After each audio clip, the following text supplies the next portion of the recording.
kasih karunia dan damai sejahtera dari Allah Bapa kita dan dari anaknya Tuhan Yesus Kristus menyertai kamu sekalian. Amin. Shalom saudara-saudari sahabatku yang terkasih di dalam nama Tuhan Yesus. Firman Tuhan yang menyapa kita di awal minggu ini, hari Senin tanggal 15 Desember 2025, tertulis di dalam surat Ibrani pasal 13 ayat 7. Mari sahabatku, kita simak dan renungkan firman Tuhan yang menjadi kekuatan dan inspirasi untuk menjalani hari ini. Demikian. Ingatlah akan pemimpin-pemimpin kamu yang telah menyampaikan firman Allah kepadamu.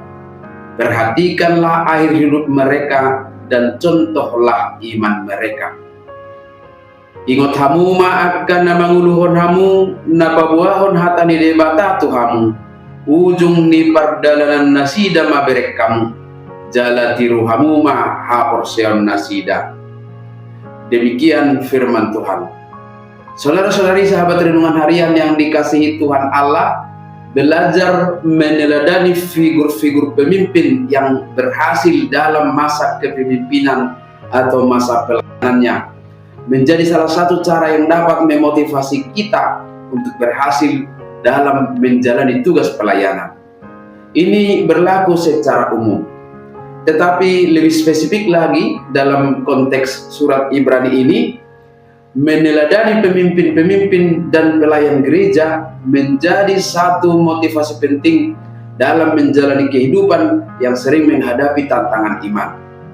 Kita tahu bahwa surat Ibrani ini ditulis kepada orang percaya yang menghadapi penganiayaan dan godaan untuk meninggalkan iman dan kembali kepada tradisi-tradisi lama mereka, atau mungkin menjadi lesu di dalam iman.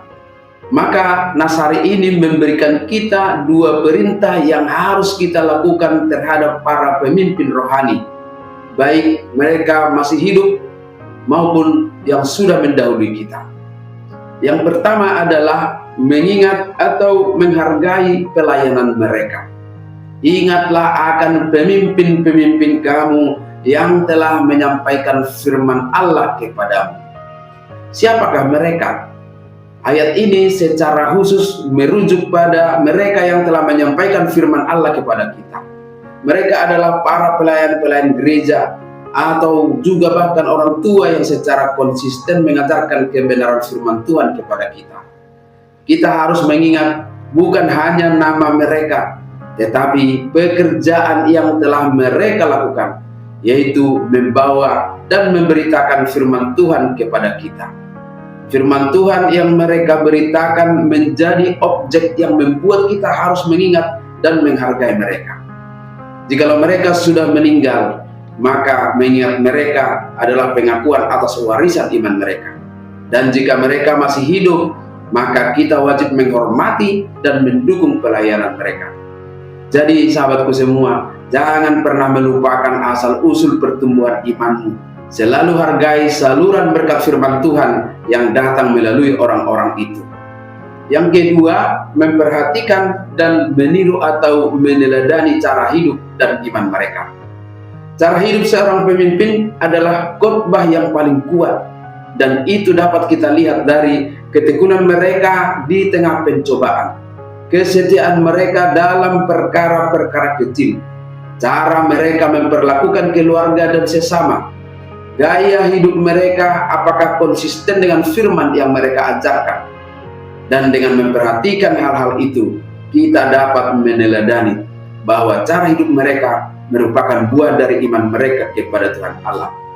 Bagaimana mereka percaya, bagaimana mereka menanggapi janji-janji Allah, dan bagaimana mereka berpegang teguh pada Kristus dalam keberanian mereka menghadapi tantangan, dan terlebih kerendahan hati mereka dalam pelayanan. Dengan cara itulah sahabatku semua, kita sedang mempersiapkan diri untuk kehidupan yang sungguh-sungguh berpusat kepada Kristus Yesus Tuhan kita. Amin.